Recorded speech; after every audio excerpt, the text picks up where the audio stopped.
Hey guys, Rob Paulsen here. Welcome to Talkin' Tunes today. Today, we have the wonderful, exciting Courtney Taylor on the show with us today, which is a cool thing for me because I know of Courtney's work. I've had the pleasure of meeting her before, but I don't know that I've ever worked with Courtney. And I'm pretty excited about that opportunity to talk with yet another superstar in the voice acting business with whom I've not had the good fortune of working. Let's just it'd be safe to say today that Courtney will have a mass effect on how I continue to move through my life out here in show business. Courtney Taylor today on Talkin' Tunes.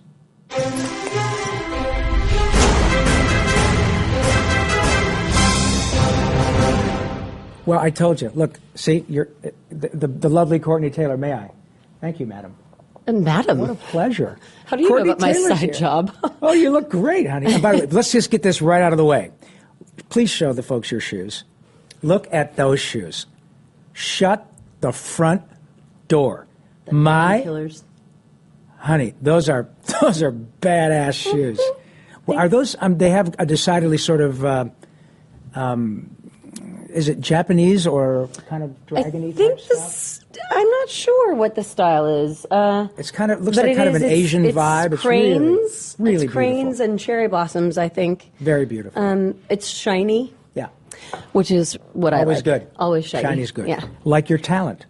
How's that for a perfect segment? Thank you very much for coming along. This is really nice of you to be here. And as I said at the top, we haven't had the chance to work together, I don't think. And we have to fix that because your reputation precedes you and you are killing it. And it's, I mean, you really do. You've got a remarkable batch of work.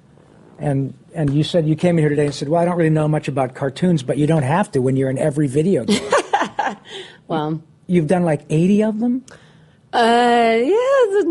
lots of, but various levels of participation. But yeah, well, I was in God of War, and I know you were too because I was looking at that.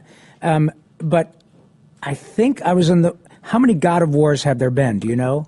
A few. Like a few, because I was in the first one. We did work together. We just didn't work in the same studio at the same time. But I remember all I was playing was a couple different guys who had their limbs chopped off and got burned. And I don't do that many video games, but I did learn that, at least in this particular instance, these guys were great, but they said, okay, Rob, that was your left arm. Now your right arm is going to be hacked off. And I remember saying, because I never want to be an asshole more than I am naturally, so I stop and say, I'm really trying not to be difficult, but how different is the sound? Well, your left arm, now it's your right arm. And I go, well, can we just use some of the left arm screams for the right arm? We'd prefer you record. Okay. You scream, my pitching arm! Right, yeah, my pitching arm. So anyway, I've done a few video games, and a couple in which I've been the lead character, but nothing close to what you've got. I got to be the twins in God of War. Wow. So I had a small but pivotal scene. Pivotal scene. Yes. I think it was the beginning of those sort of famous when a man and two women love each other very much kind of scenes. Yeah, hey. That they wove into the games. Nice. And now, I mean, I was sort of mortified at the time. Keith Farley was directing me, who was a friend of mine, and I was like, guy. well, we just know so much more about me now. And then I go back and listen to it now, and I'm like, big deal. Nothing. Well, I did the same years ago. Have you ever looped any movies, any features? Okay. I just actually started getting into that. It's Great. super fun. I did that for years ago, and one of them I did was Risky Business. And there's a scene in Risky Business in which Rebecca De Mornay and Tom Cruise make out on a train, right? And because those are always shot without sound for obvious reasons, so they loop that in later. Right. And I and a lovely actress by the name of Annie Lockhart, who's a good friend of mine, were picked to loop this scene of the two making out. So we're watching the screen going, and it wasn't. Finally, I said, look, honey, I've flossed and brushed my teeth. I know you, you know me. We just got to do this. So we did. We just started going at it, and it was an absolute blast. And at the time, I remember thinking, oh, my God, this is so weird and crazy, but it's fine. Nobody gave a shit about that. That cool. was And here actually you are. my initial experience with looping. I went in for a friend and looped a movie called Because I Said So, and it was Diane Keaton plays sort of an interfering mother who's I do remember. She's on the internets, trying the to interwebs. getting her daughter a date on a dating site, but I guess she clicks through to a porn site, and so You had to do the I didn't know that that's really what I was doing. I went in for my friend who was the editor, and he was like, "Hey," and then I was literally like, and it's on a huge screen, and like it's very funny. The dog is listening, and the dog starts making sweet love to the ottoman. It's a very weird scene, but it was just supposed to be Scratch. Yeah. And I was like, well, like it was fairly early on. I was like, it's a good paycheck. That'll be awesome. And so I scratched it, and then they actually I did such a great job. They left it in the movie. Yep. How about that? But I didn't loop anything else again for a really long time. Well, but we don't. You sometimes don't know that, and I've had more than my share of those circumstances when I was younger, and I'm like, hey man, I want to work, and I would get to the set, and it was a little different than what I expected, and I totally get that. But going back a bit further, because you have, and you not have had, but you are in the midst of a remarkable career, that's great. Good for you, kiddo. And I know that your background, you have a performance background, but from what I was reading about you, you actually had a circumstance in which you had a person a supposed expert tell you your voice is really not very good, and I can't help you in the theatrical realm. So you might want to essentially consider another line of work. Well, it's funny because I actually was sort of a late bloomer around acting. My sister wanted to be an actress. And so, like big sisters do, when I said, hey, I think I'd like to try acting too, she was like, no, it's my thing. You pick something else. Mom, Courtney wants to act too. So I was like, I guess I'll just be a punk rock kid and ride a skateboard and just go to punk rock shows. So I didn't really do anything. I had a small brush in high school. I was a punk rocker, and I was running through the hallways late for a class, and the head of the theatrical department, they were putting on Three Penny Opera, and he stopped me, and he said, you, because I would wear makeup that looked like Susie from Susie and the Banshees, and he was like, you're perfection, and I was like, what? And he was like, tell me something I don't know. He was like, your makeup, it's perfect. I need the whores in Three Penny Opera to look just like you, and I was like, well, thank you, I think. Okay. Yeah. So he actually brought me on to do makeup for the theater production of Three Penny Opera, to do all the whores. And I just sort of looked in the mirror and then did it on someone else. But that's when I got sort of interested in it, but my sister was not having that. So not till I was in college did I even take an acting class. And I just thought it would be kind of an easy thing, an easy set of credits, and it was way harder than I thought. People had always said, oh, you should be an actor, because I'm a mimic, and I never stopped talking. But you're creative. So that I had always heard that, and I thought, oh, it'll be easy. And then I realized how much work went into it. And so I didn't do a lot of performing. I did a lot of studying, and then I went to... And pardon me, you're from up north. I'm from San Francisco, with a couple of stints in Texas and Australia. And so I ended up at ACT. Oh, great. Doing the American Conservatory Theater. Doing the summer training program and stuff. It was an amazing, immersive program. I loved it, and I thought, oh, I really want to do more of this. And I wanted to go to New York, so I applied for a school there. And at the time, I was doing the summer training program. I was waiting tables, and I was teaching. ACT. Yes. Okay. And then I was waiting tables, and I was also boxing. I love boxing. Yeah, I read that too, that you actually ran a boxing and so after I stopped training myself, I was doing boxing fitness classes for a gym up there. So I had 3 jobs going, and the microphone would give out all the time. This was my first experience with vocal stress. Oh, okay. I taught in a huge basketball court room. So I'm not very athletic. So you had to yell to people. I had to yell, and I usually had about 50 people in my class, and they had bags going, and it gets really loud. So the bags are swinging, people are punching, people are moving, people are, the shoes are squeaking on the floor because it's a basketball floor, and I'm yelling. And because I'm small and I have a little bit of an attitude, I'm also one of those people, because guys would come in and take my class, and I would be at the front desk, and they'd be like, who's teaching tonight? And I'm like, I am. And they're like... whatever. Oh, okay, so sure, little lady. And I was like, okay, all right, here we go. I'll see you downstairs. Yep. And then I would I'm going to beat you like a rented mule, son. Exactly. Yeah. And by the way, mind you, the whole time you're doing this, which in itself is a great example of what people do to get in this business, you guys, whatever it fucking takes. And so all of that going on, and you're fixing to audition for essentially a more specific acting school in New York. yes, So I'm going to do like real theater, Okay. so I can actually be really trained. So the bug bit you at the ACT, but you wanted to move forward and I wanted to continue to do it and see so Go to New I York. went in Right. and I had vocal cord notes at the time because I would scream a lot. Screaming, wow.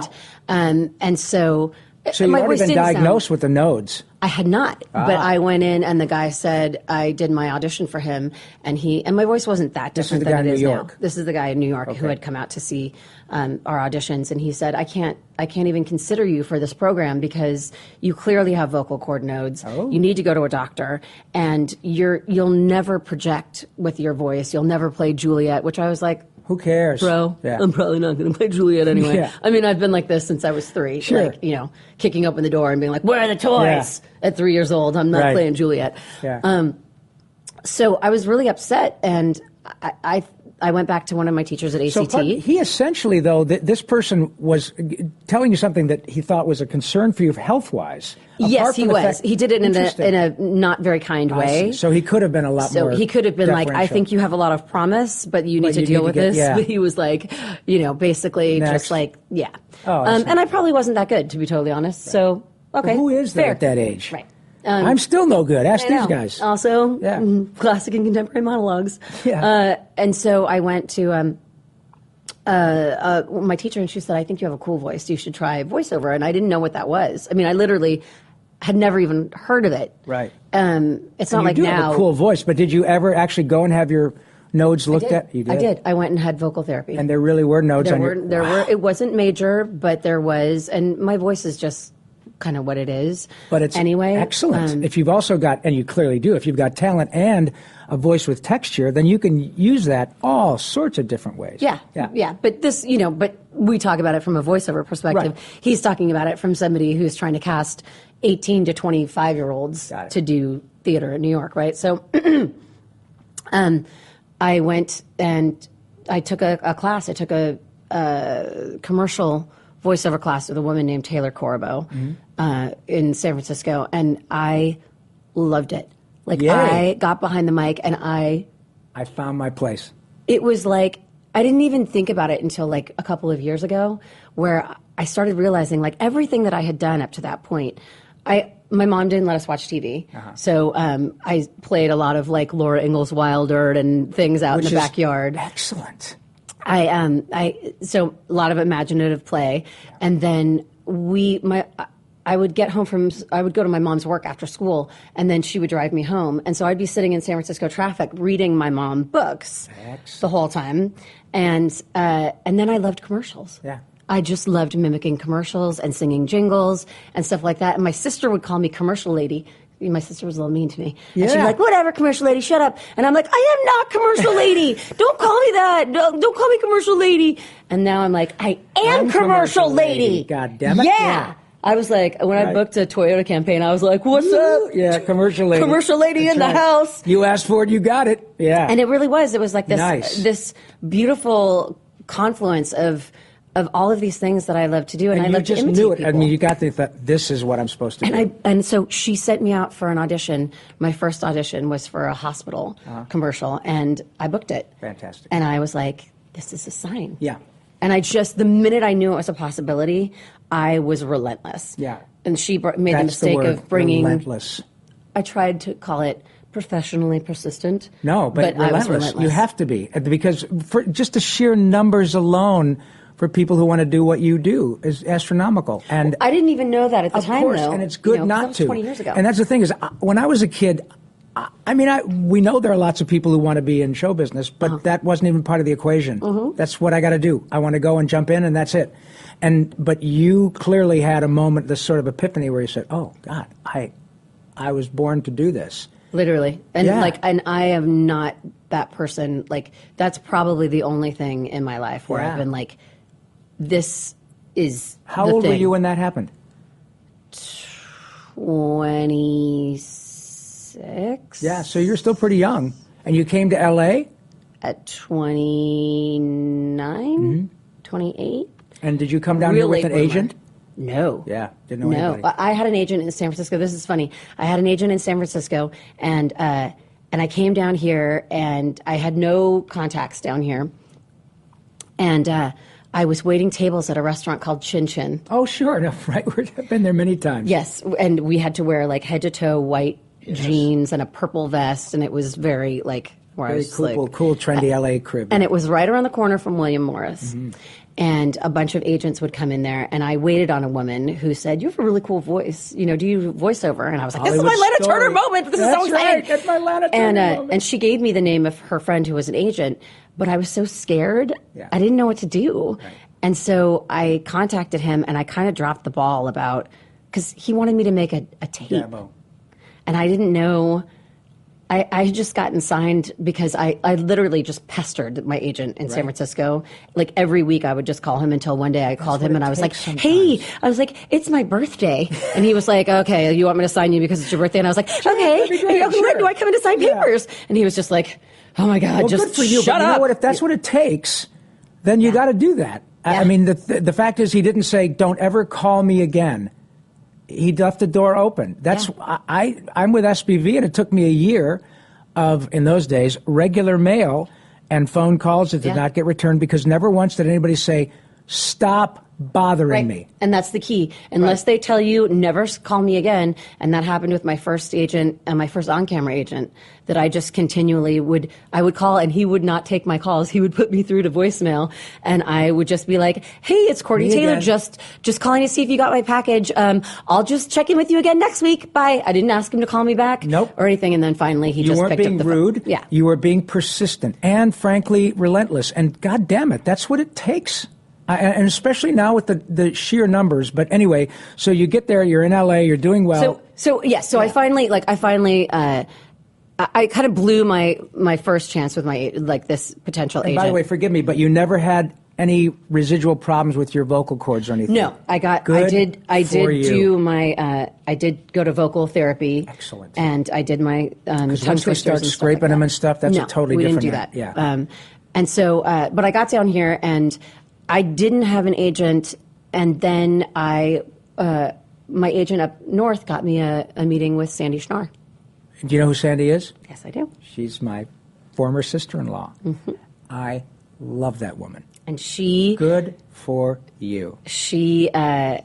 it was like love at first sight. There's been a lot of points in my career where I've It was been like that with me with she and her sister Carol, whom I married. It was love at first sight there too. And there's just been times where I've definitely gotten whatever, not to get too airy fairy. No, but, that's okay. Like there have been that's signs actually my where I'm stage like, name is Airy Fairy. it's my stripper name. Thank you. Okay. I'm sorry. Where I've been there's just been a connection. Totally. I booked the first commercial audition. I went into San Francisco. I booked the first one for Sandy. I booked I had a meeting with Sandy, and it was love at first sight. And she ran me through my paces, and I was non-union, and she really took a chance on me. Isn't that? You're right. You know, she did. That's a really valid point, because when you met Sandy, you were 29-ish, 28-ish. Relative to new talent in LA, that's older. Oh yeah. And people were like, "You're way too old to move to LA and try and be an actor. What are you doing?" Yes, and I got signed at 23 because I moved to LA at 22. But when you're supposed to move to LA, well, that's what I heard. But the takeaway from that story, you guys, especially for those of you out there who are contemplating this thing, is that you just never know. And if you're going to be that dedicated and that relentless, then you owe it to yourself to give it a shot. And Sandy is, I really do love her. She's a remarkably wonderful human and a great agent. And so it worked, it clicked, you started working and doing your things. Yeah, and I started doing commercials, and then I wanted to do video games, and I kept auditioning, and people were like, "Oh, you've got a perfect voice for video games," and I was like, "I'm trying."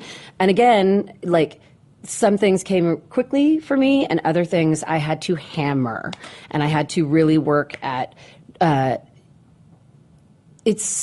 you can have a leg up in that you know somebody, you can have a leg up in that maybe your voice doesn't sound like everybody else's.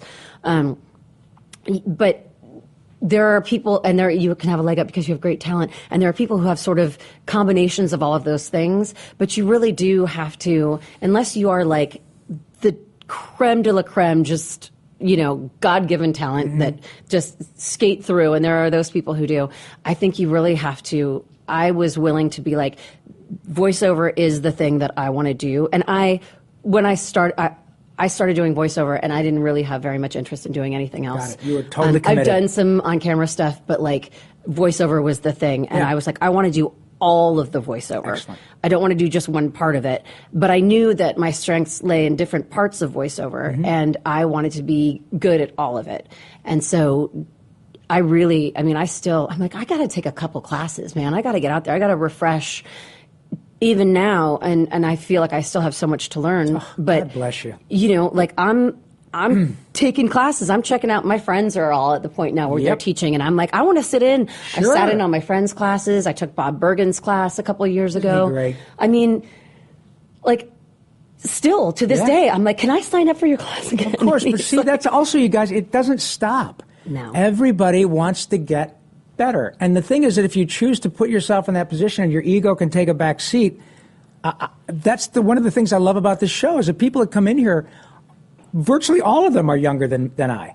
And I've learned so much working with these guys at Nerdist because I want to. I want to learn and all this new stuff that's coming along that wasn't a part of the story when I got here. Yeah. And good actors do that. Yeah. It's just like good athletes. They continue, Tiger Woods has a swing coach.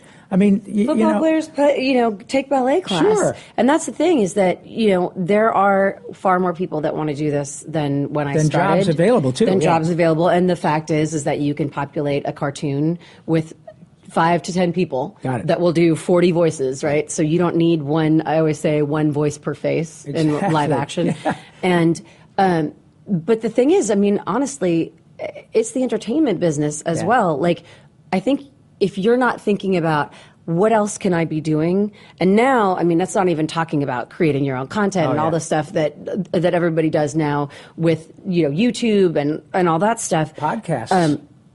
It's a thing now. This has apparently. been right.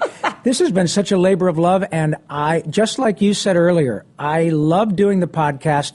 And when I first got going with it, I thought, I wonder if there's a way to monetize this. And it took me 7 years, and the good graces of the folks here. Yeah. But I never did it for the money initially anyway. It was about because that's something else I can learn, something else I can do. I know all these incredibly gifted people. I can shine a light on them. Yeah. What a gas. It turns out we were right, and that's why you're here now, because I just wanted to keep doing it. And it's a great way to, I mean, you're smart because you're bringing the knowledge to you. But if you're out there and you're like, I want to be a voice actor, there are books on tape, there are promos, there are cartoons, there are video games, and they're each their own discipline. Right.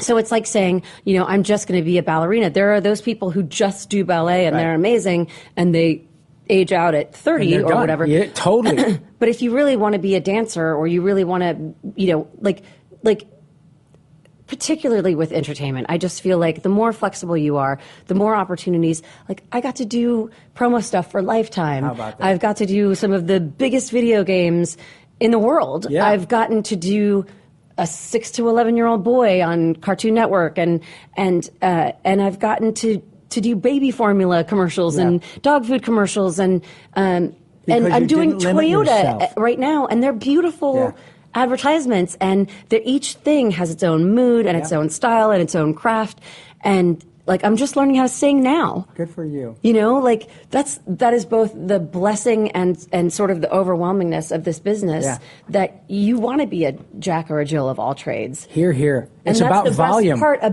about voiceover, about voice actors in general, is that everyone has such a wide variety of influences. Like, I've never met a group of people that can sing and dance and play instruments and write their own stuff. I mean, I'm so honored to be able to call myself a voice actor. But oh man, but like, it's so juicy Yeah. that you can bring all that stuff. So if you're coming to be part of our tribe, like, learn it all. Learn it all and throw everything in the suitcase. Good for you. You know, that's what that's the people exactly what my this. philosophy was all those years ago, was to say, I just want to work.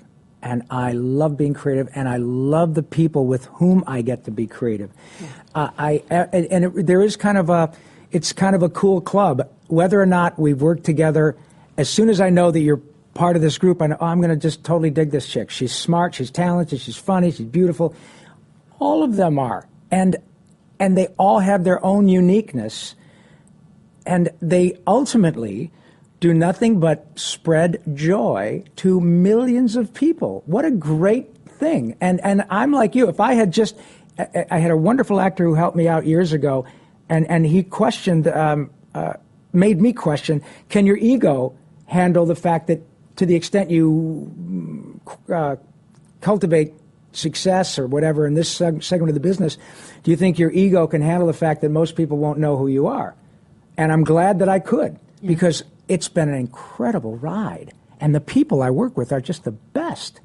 And you're straddling like the best of both worlds. I mean, you came up in in sort of the golden age of, like, I hear just like being able to work in like the 90s, you know, where great stuff. I mean, yeah, like on awesome shows, and like there's like this crew of guys, you know, that you're friends with, and women that you're friends with, and listening to Ginny McSwain talk about, you know, I just got a gig with her tomorrow, Thursday.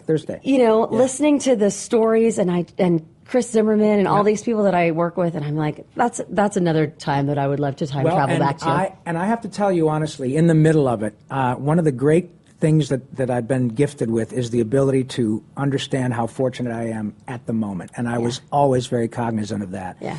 And I remember having more than one conversation with Tress MacNeille or Welk or any of those people going, this doesn't get any better. I swear to God. In terms of the people on both sides of the glass and the working with a 40-piece orchestra, and I get to sing with I mean, are you kidding me? But now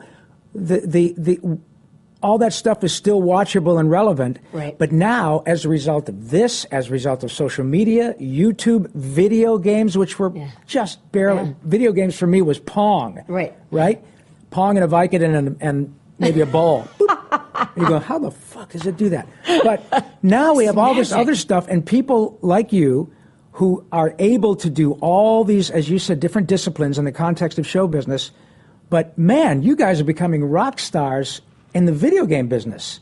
And the video game business is making more money than the movie business. So it's creative, it's financially has a huge incentive, and the creativity is endless. Yeah. The technology is changing all the time, and you are in the middle of that. Well, so are you, and you get to do, I mean, I just did a podcast called The Hidden Frequencies with Mick Winger. He's great. And like that is just bringing it back to like, you know, Twilight Zone, like radio plays, like it's all coming full circle, and getting to do, like, I think maybe that's why voiceover people are sort of the happiest. I don't know. I don't hang out with a lot of on-camera people. Suicide rate isn't too high. They seem like they're like some of the happiest people in the business. Right. And I think it's because we do get to play. There's not a lot of frustration in, I mean, I know that I'm probably not going to play a Disney princess unless they want to do like a punk rock Disney princess, which I'm constantly advocating for. But the kinds of stuff that I get to play, like I love those characters, Sure. and like they're a variety. It's not based on what I look like. Of course not. It makes you like. Yes, there are certain things that I'm probably not going to play, but there's like this whole huge, rich, like sandbox you get to play in, and you get to do all kinds of styles and genres and stuff like that. And like not I get by to age essentially or look, be in like what would be an amazing action movie, right? Like Mass Effect or Call of Duty, right? A major motion picture action movie, and then go do something like Twilight Zone for Hidden Frequencies, which I'm just like in the gas. And I had the same circumstance, only not nearly as big. But when I was a kid and I got here, there was a company. There was an outfit called Heartbeat Theater, and it was sponsored by the Salvation Army, and it was a blast because it was all old-time radio, and the people with whom I worked were people that my parents used to listen to growing up. So I'd go into work, and these people were 70, sometimes 80 years old, and they'd been on the Jack Benny Show, or they'd been on The Shadow, and all these things in the heyday of radio in the 30s and 40s. And what a remarkable circumstance. They even had a guy named Cliff Thorsness, who has since passed away, who was a Hollywood sound effects guy. Wow. So if you and I are eating dinner, we're doing our script, and he's moving the forks and occasionally pours water. Would you care Living Foley. Some more wine, my dear? Yes, please. And it was such a gas. And the people with whom I worked, I would call my parents and say, do you know so-and-so? This, oh, my God, are you kidding me? I used to listen to that guy when I was 14 years old. What a gas. But the thing that used to get me is I'd see all these people, some of whom were thin, heavy, old, short, fat, black, green, white. None of that mattered. It was about their incredible skill, their imagination, exactly what you're talking about. And the smile you have on your face says it all. You're like we talked to some of the other young ladies, you're beautiful, but that has no effect on what gig you get with your voice. And as an actor, that's a pretty cool thing, because it's great if people make a big fuss over you because you're beautiful, but sooner or later that goes south. And to not have to worry about when my career's over because somebody says I got too many lines on my forehead at 45. Right. Or 35, right, or whatever. Then how wonderful. June Foray was working till she was in her early 90s. I know. Isn't that great? So great. Yeah. And that's the thing, too, is it's really stressful to me to be in situations where people are looking at what you look like. Oh, my God, it so is. Like, yeah. It's funny because when I started doing on-camera stuff, I was like, my niche is going to be, because we're in the land of the most beautiful of the beautiful people, right? My niche is going to be white trash. That's going to be my thing. Because I was like, I'm going to try. On your resume, specializes in white trash. Totally. Where, you got an old trailer? I know how to live in it. My headshot was white trash. Right. And I was like, because that's not something that most people lead with. Mm-hmm. Most people are trying to be attractive. And I remember, so the first few things that I did on television, I was hard looking. Yeah. And when I finally got a role where they like made me look pretty, it was so stressful where I was like, why is everyone touching my hair? Like, and they kept coming over and kind of fluffing you and not fluffing you, you know what I mean? I understand. But like, messing with your hair and continuing to blot you and stuff like that. Yeah. And like, I was supposed to be some soccer mom, but who was pretty, and it was really annoying. Well, and I can only imagine. I mean, I have a lot of friends, obviously, on both sides of the camera, but there is, to be sure, a stress or a cognizance for my friends who are on-camera folks, mm-hmm. especially if they are considered really beautiful or really handsome. Mm-hmm. And they are constantly at the mercy of someone else's subjective idea about whether or not they're appropriately handsome or right. beautiful. Because they're working actors like us. They're not movie stars. Right. And it's one thing if you can be a movie star and say, okay, I've done that and I'm really handsome. Now I'm going to do something. Or I can be like, oh, God, forgive me, the beautiful statuesque blonde from South Africa who is... Charlize Theron? Yes. Yes.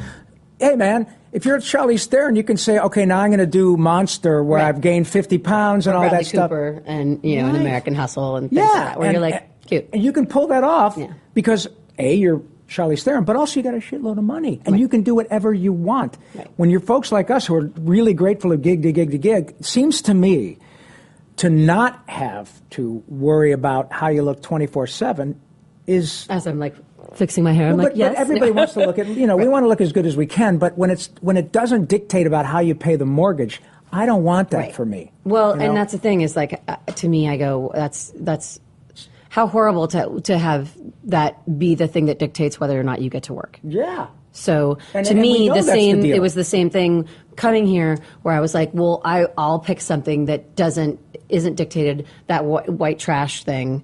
I was like, that's not going to be dictated on there's not really like attractive white trash, and then like there's just kind of levels of white trash. Yeah. So I just figured that was the way to get to do that work without people really worrying about what I looked like. And but yeah, it's one of the things that it's a stressor that I don't want to have. Well, also you've gotten in a position where your talent is what's getting you all these gigs. I need to just sound attractive.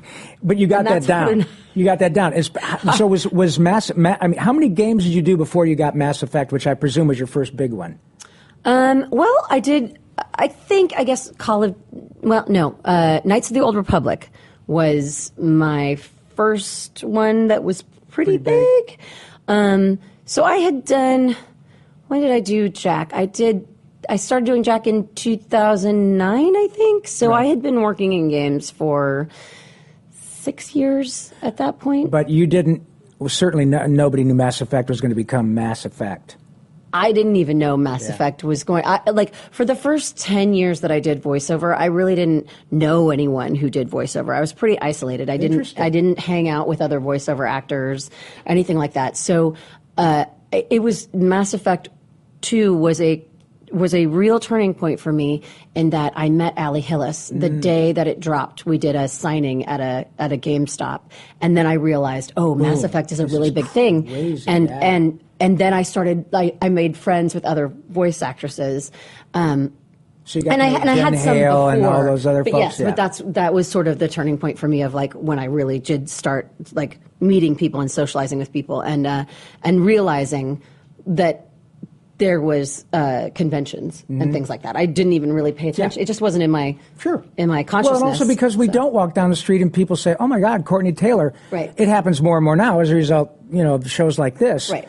But that's just, when you are in a circumstance where you see thousands of people who know exactly what you did, it's a remarkable experience. I had no consciousness of conventions at all up until that point. I remember the first going to I had gone to Comic-Con once, but like in a very pedestrian way.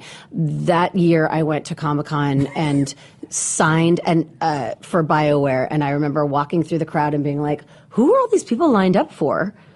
And it was for the Mass Effect cast, and I was like, wow. Oh, this is a thing. Oh yeah, this is a real thing.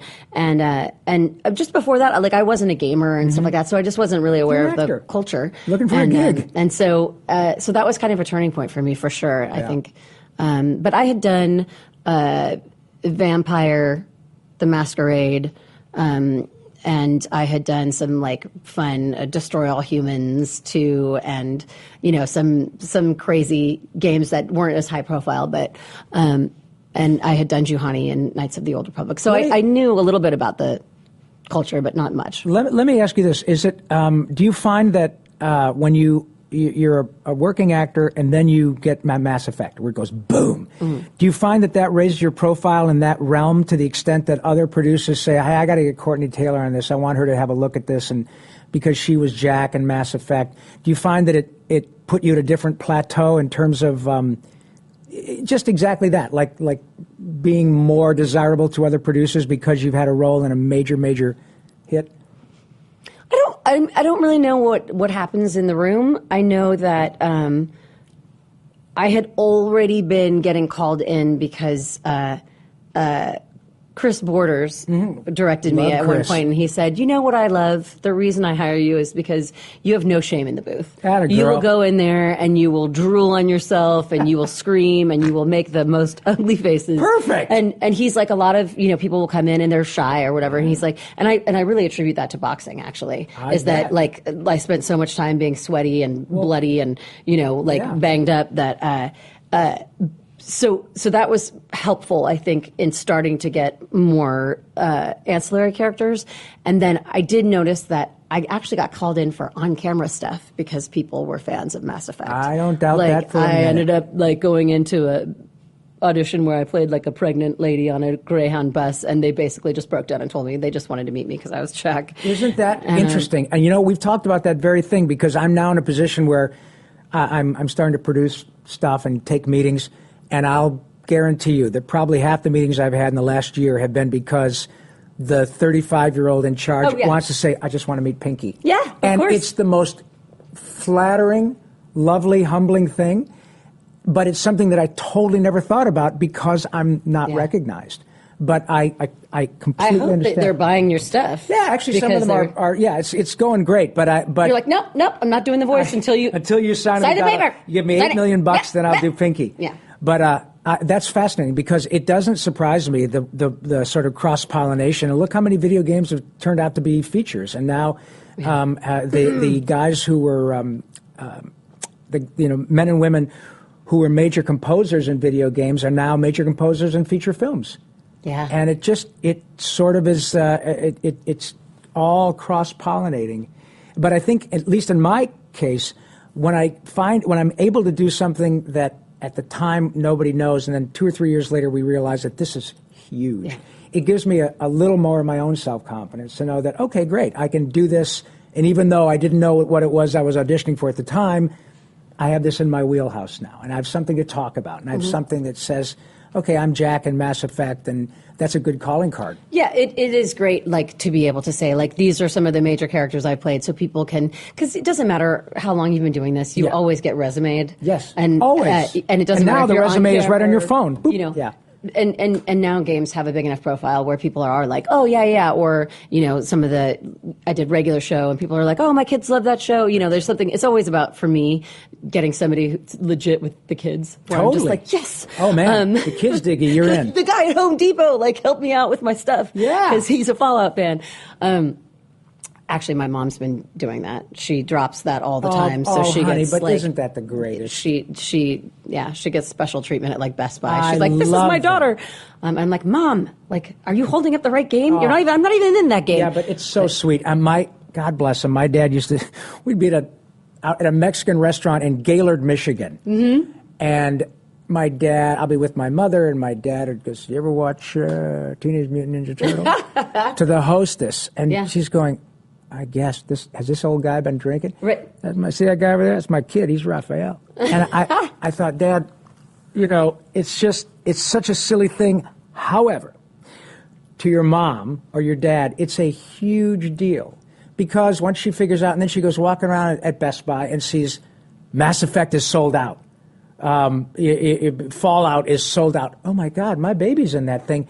She's a big, and you are a big deal. So, well, it used to be that she couldn't. For a while, she couldn't figure out. She knew what I did, but she couldn't get the names right. So she would be in Best Buy, being like, "Excuse me, do you play Resident Effect?"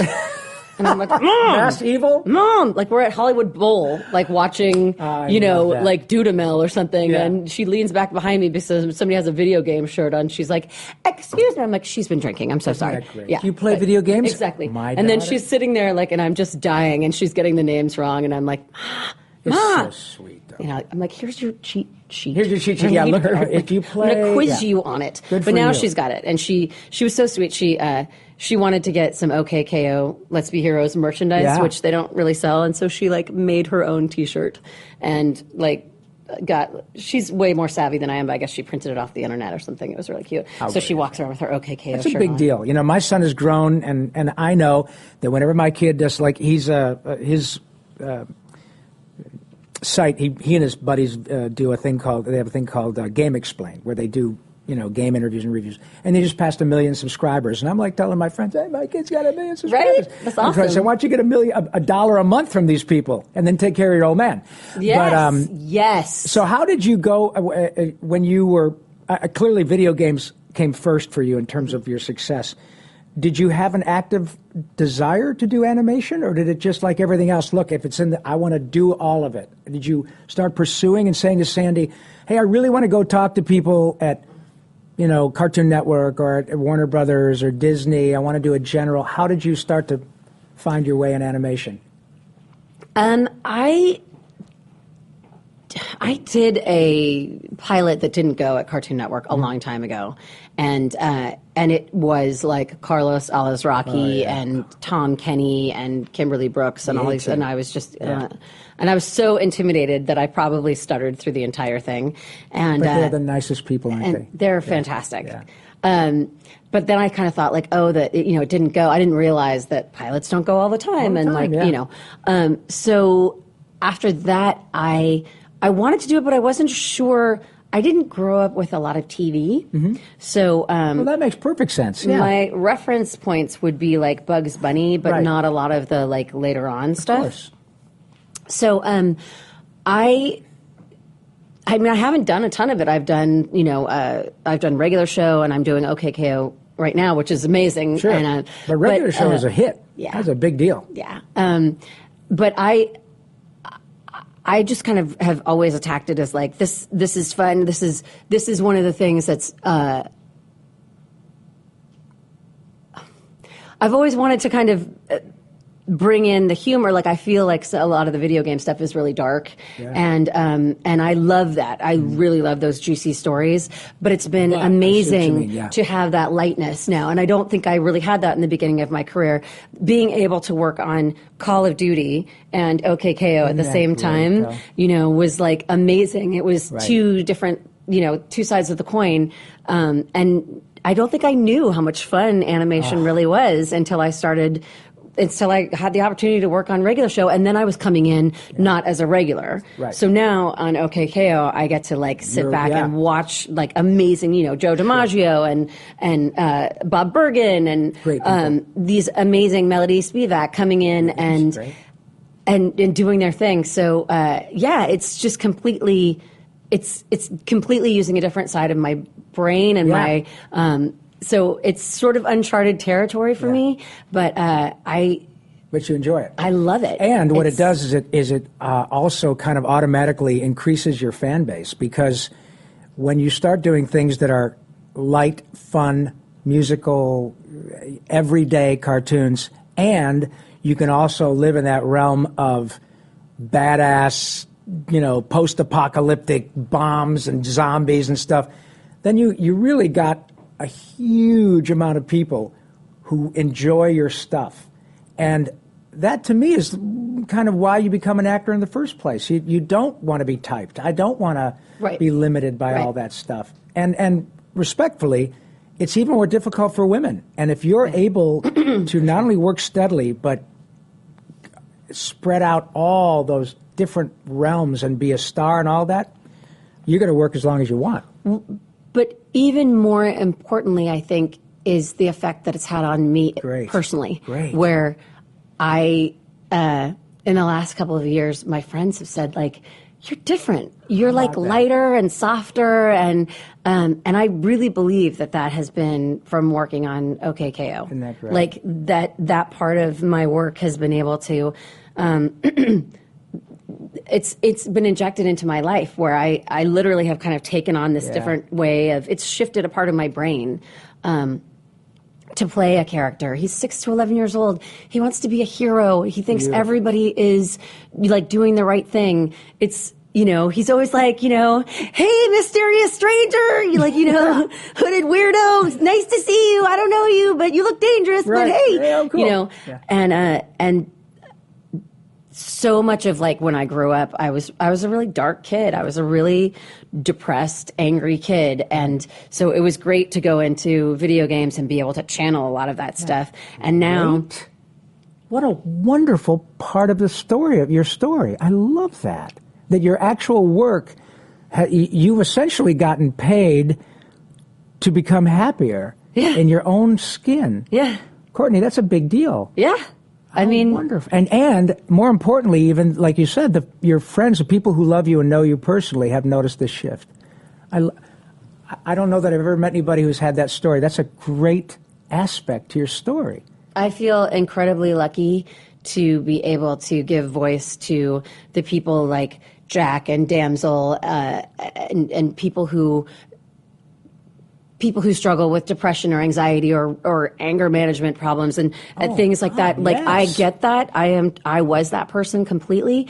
But then also to be able to tap in and say, oh my God, this is possible. This, like, I always kind of thought like, oh, this is my core of who I am, is like a tough, angry chick. Right. And now doing this work has absolutely shifted. I'm like, oh, there's a whole other thing that I have possible. And I think that's my hesitation on animation, is that I didn't think that I had it in me. Interesting. To tap into those things. But as a person who's I know your work, and we've probably met more than but not knowing you well, that's a profound thing in someone's life. I mean, people go and spend a shit ton of money on therapy for 5 or 10 years to find that. Oh, I did that too. Well, me too.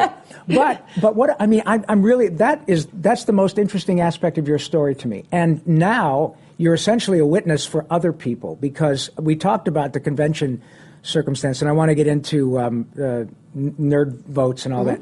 But you now are in a position, and you never know when you will meet a person who will be in your same circumstance, and you'll be able to say to them with complete authority, I know exactly what you're talking about. And here's what worked for me.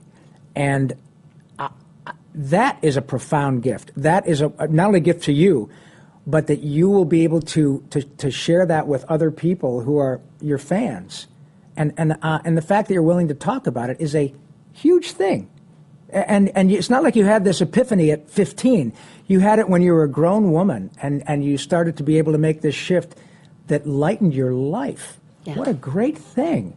Yeah, and I do think it's really important to talk about so many people who are fans and are fans of the work that we get to do struggle. I mean, I think everybody struggles with anxiety and depression and not feeling good enough, and having people tell them, especially now, I can't even imagine what it's like to be a kid or a young adult now, but that we struggle with all of this stuff, and to be able to find in your creativity. I mean, I think about it all the time. If I had had conventions to go to and cosplay to do as a kid, like, I did my own cosplay where I just thought I was the singer for Susie and the Banshees, Susie Sue, or Debbie Harry or whatever. And you got to do the makeup for the horse. I did, and still do. But I think I had that creativity, and I had that desire to like make things and draw and paint and write and all that stuff, and it was so like in this really little box of like anger, because I didn't have like light creativity to go to. I really chose kind of a really troubled path. And I look at these kids now, like I was doing a convention in Glasgow, and I was sitting eating dinner by myself, and this guy started, chatting to me, and he asked me what I was doing, and I said, I'm going to this, I'm a guest at this convention. And he started laughing. He's like, I saw some of the kids, they're all dressed up. And I got really upset with this man, and I was like, hey, you know what? Until you go in there and you see what's happening in there, you really need to not judge, because I feel very protective of course, because you were them. I was, but without those kind of outlets. With no outlet. And so, I feel like this is my tribe, and these kids and young adults and older adults have this opportunity to use this stuff that we make. Right. And be a part of it in a really active way, and get so much out of it, because we get so much out of it too. I'm so glad you brought, and it is the one thing that continually pops up on this show, is that all the actors who come in here are now involved in some way or another with going to a convention. And the thing that always is the most profoundly wonderful thing that blows my mind is the extent to which people are utterly free to express themselves in whatever way they want to, and they are completely not judged. And as I've said before, I'm a sports nut. I've been to some hockey games, football games, all that stuff. Within 20 minutes, somebody is a little tanked and they say the wrong thing, and there's a fight. I have been to I don't even know how many conventions, and people walking around with fake weapons. They stand in line forever. They are completely polite. They help each other. It is a huge gift to be part of that, as you say, tribe. And now, with the initiative that you're taking, with the essentially telling, hey nerds, you're a huge voting bloc. You've decided to do something very altruistic and kind of just uniquely American. And I love that you're tell folks what you're doing. I put together a thing called Nerds Vote. I have I don't know if you can see it. Can you see my cool great? sticker? It's a little. I should have brought in T-shirts, but I forgot because I was running Nerds late. Vote. But it's called Nerds Vote, and it's a nonpartisan. It's a nonpartisan movement started by Mary Elizabeth McGlynn, J.P. Karliak, and I. And we we realized that going to conventions, there was this huge amount of people who weren't being tapped into as far as a voting block. Yeah. And we started working with Headcount, who go to music concerts and sporting events. Yeah. And I was like, but hey, there's this whole group of people who not only are just hanging out for 2 days, like walking around, right? Of them. But also are people who are super intelligent, very creative, who spend a lot of time in the world of heroes and villains and, imagining, making solutions to problems, solving things in video games, have this brilliant imaginations, and we need those people to be voting. And it is nonpartisan. We don't talk about how you should vote. We talk about why you should vote and why you should vote in the years that there's not presidential and midterms, that you should be voting in local elections. Local elections. That's what really affects your life. Yeah. It's so important whether you have kids School or not. Bond initiatives. Yeah. Judicial initiatives, who goes to jail for how long, for what, where your taxes, your local taxes, how they're allocated. But also that there's this opportunity for people who have been sort of marginalized traditionally. Like the guy you met in Scotland. The first thing you see is knuckleheads walking around in the hotel. What a bunch of goofballs. Right. Wait just a freaking minute here, Junior. All the mother and, you live in your mother's basement jokes and stuff. And that's not who these people are. And it concerns me because a lot of younger folks don't feel like utter apathy. Right. And so what we're trying to do is, we thought we would get people like you and Steve Bloom and Mary Elizabeth and Jen Hale and Tara Strong to be in conversation with people. Because I thought, when I was a kid, if I had, and I was really into music, so, and I was a really political kid, but if I was just a regular kid and, I don't know, like, Mick Jagger or somebody had said, like, hey, he's British, so, but whatever. Steven Tyler from Aerosmith. If he had talked to me about voting, I would have been like, oh, I have this different association with voting now. Yes. So if you can get on Twitter and talk to somebody like Tara Strong about voting, how great is that? Because now you have this different association. It's not that you have to go and do it. It's that you met Jennifer Hale at a convention, or Anjali Bhimani, and got a sticker and got something signed, and they said, you know what? Please, let me know. Send me a picture of you when you vote. Yes. And we went on, the people from Critical Role have been incredible. We got to do a little faux voting party where we went on and said, the night before, make some cocktails, or if you don't drink, make some voting party. Yeah, so we did vote floats and we did the cocktails and snacks, and we just sat there and we did a mock thing where we did mock candidates, and we went through and people sort of researched why. If you live in California, your ballots are insanely long. Yeah. You got to have some friends come over. So you might as well drink a little vote float and say you do judicial, you do mayor and supervisors, and I'll do education. Yeah. And then we don't all have to agree. We just have to bring the information together. Participating. And then go party. Make it be hey, you know what? I'll meet you. We'll go vote, and then we'll go have dinner. Yeah.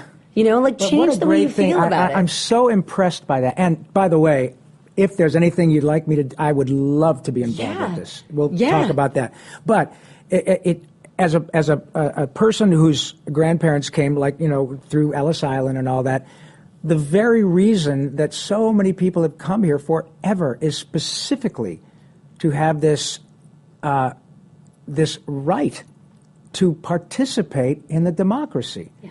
And I love the fact that you took the initiative to say, hey, folks, we've got another captive audience here, and you love what we do. But you know what? There is a serious side to this, too. And moreover, if you do even a little bit of research, you find how many places there are still where this is not taken, where you can't necessarily just walk. I have this I'll never forget that picture of the woman with the purple ink in Afghanistan with tears streaming down her face.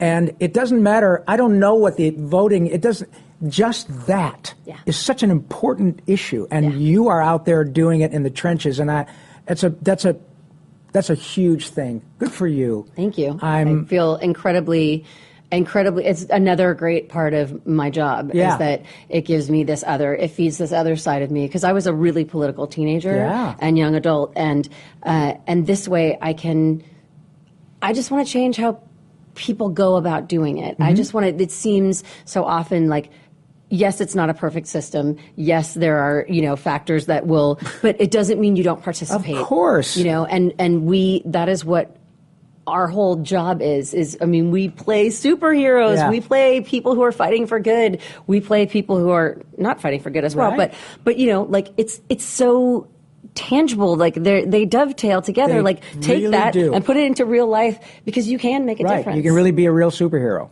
And it's just another. We just have to pay attention. Yeah. We have to have agency in our country. So. I'm just, it's fantastic. Have we already gotten there? Holy shit. See what I told you? We blew through an hour. I would love to, thank you very much, kiddo. I would love to have you come back. And maybe we get you and Mary Elizabeth, because Steve's been on, but Mary Elizabeth hasn't had the time yet. And I would love to get you guys to come on and talk more about that together. That'd be amazing. I would love that. That would be amazing, because we're taking a little vacation right now, just over the holidays, and then we're going to do a full court push when we come back. Well, I'm booking. Full I've got court a whole press. bunch Sorry, of press. That's okay. My sports analogy is matter, not so great. I've got I really would love to participate. I've got I don't know, like 15 or 20 live events already scheduled for next year, and if anything that I can do to help that'd be great. That'd be great. Wonderful. But in the meantime, just pack us into your suitcase, and we'll just come out throwing stickers and totally. pins. I would, sir. We're gonna have to go through your suitcase. You have people in there.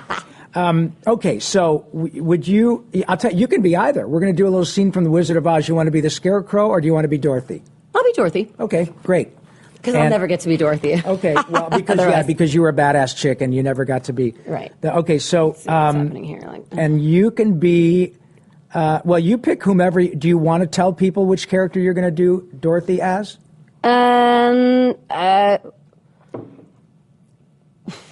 I guess. Do you want me to do? I guess I could do KO or Jack or. Why don't you do KO? Because that's the show that you're doing right now, right? Okay, and I can switch around, You can switch around. Okay. You can do whatever you want, kiddo. Okay. And let's see, Scarecrow. I will do. What should I do, Scarecrow? Let's see. I just kind of go all over the place. I haven't done. I'll tell you what, because I'm going to do Pat Buttram. I haven't done that for a while, so I'm going to do him like this. All right, so you go ahead and fire it up. You start, Dorothy. Follow the yellow brick road. Follow the yellow brick. Wait. Oh, now, which way do we go? Pardon the hell out of me, but that way right there is a very nice way. Whoa! Who said that? Huh? Don't be silly, Toto. Scarecrows don't talk. Well, it's kind of pleasant down that way, too. That's funny.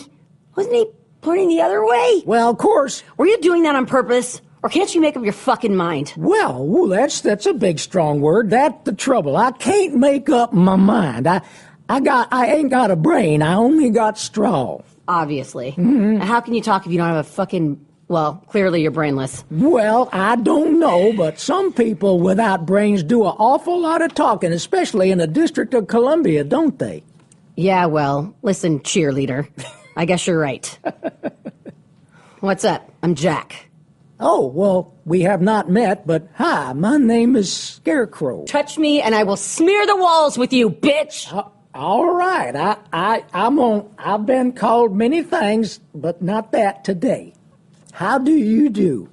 Oh, well, very well, thank you. Well, I am not feeling well at all. You see, it's a very tedious thing being stuck up here all day long with a pole up your back. Excuse me? Yeah, without even dinner and a movie. That must be terribly uncomfortable.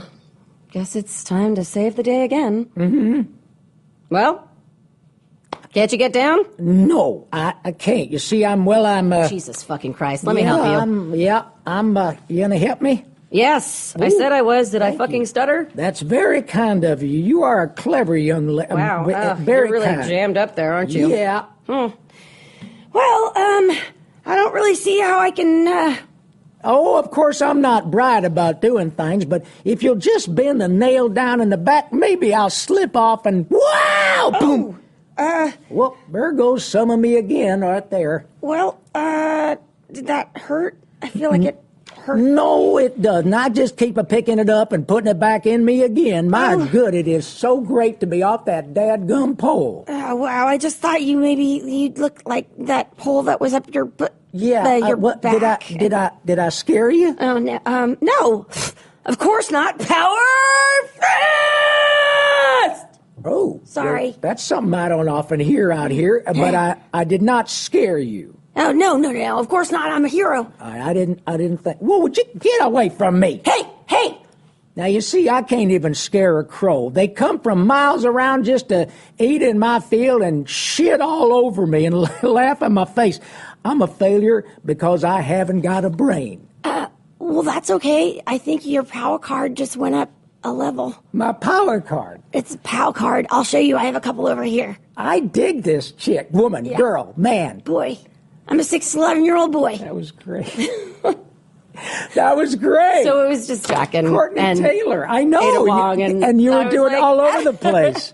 I don't know how many times I've heard the scarecrow got yelled at with the F word. That was pretty cool. Well, that's Jack. Hey, I'm a fucking scarecrow. Oh, my God. Thank you so much. Thank you. Really, honestly, what a pleasure. And again, the cool thing I love about doing this show is that I just love that. Your story about how the work really gave you just a new toot about your whole countenance. Thank you. Yeah, it's very, I feel super lucky to be able to do this kind of work and also to reach out and get to meet those people at the conventions as well, because I do have to say one thing that I just love, and I'll finish with that. But I had a trans woman who had hit me up on Twitter, and she had told me that she, her name was Serena, and I voiced Serena in Halo Wars. And so I was at Comic-Con, San Diego Comic-Con, and this woman was in line and she was crying, and I got up and I was like, "Oh my God, are you okay?" And she's like, it's me, Serena Cortana. And she had named herself, her new name was Serena Cortana, because she had played so much Halo while she was transitioning. And she had just was like, "Thank you for having this, thank you for saving me while I was doing this thing." So I just am I feel incredibly lucky to be able to do this work and be able to meet people. And, so much of what we do is like just sitting in a booth and you're like, I don't know where this goes after it leaves here, really. No. And now we get to see that, and it has such a profound effect. I think all of that interaction has really made my life so much better. Great? So. It is, and it has nothing to do with money or action figures or ratings, or it has a little bit to do with the action figures. Well, it does. I'm going to say. But to the people who are, like you said, saving your life, that is I don't even know how to quantify that. That is such a gift, and to be able to do something for which you used to pay your mortgage, and then you find out that there are people whose lives you've touched on that level. That is great, and we talk about that, and it never is. It always, I should say, bears speaking about. Yeah. And so you've seen it. I mean, you've seen Courtney. It's great, you guys. Please look her up when you see her, because she's the real deal. I am so grateful that you took the time to come over today. Thank you. And I know on behalf of the audience, there will be people who say, "That's my girl. That's my human. That's the person who gets me." And that is the magic of this little show we do. I believe it with all my heart. Every time we do one of these, somebody sees a guest and it changes them, and always for the better. And so anyway, thank you. Absolutely. On behalf of Ms. Taylor and all our friends here at Nerdist and Project Alpha and all the other cool stuff, laughter is the best medicine. Cool thing is you can't OD, and the refills are free. Courtney Taylor. Oh, by the way, do you want to let people know how they can get a hold of you, your Twitter, everything else? You spell my name Courtenay. That's an important distinction. Courtenay. Very good. And as dumb as I look. At Courtenay Taylor on Twitter, and Instagram is Courtenay Taylor LA. And Nerds Vote is at Nerds Vote on all social media except for at Nerds Vote USA on Facebook. Okay.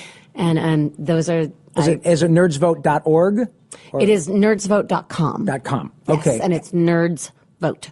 Got it. Nerdsvote.com. Now, do you also have a website or anything that folks should look at or take? I do. I mean, I'm mostly on Instagram and Twitter, and I reach out. Like I try and be on it as much. Yeah, for sure. Yeah. That's one of the beauties of social media is that you have this like again. If I could have, hit up somebody when I moved to LA and just been like, hey, can I talk? Yeah. Yeah. Good for you. So. Well, thank you, kiddo. Thanks, and kiddo. Thank you guys very much for hanging out with us today. We'll see you on the next one. Bye-bye.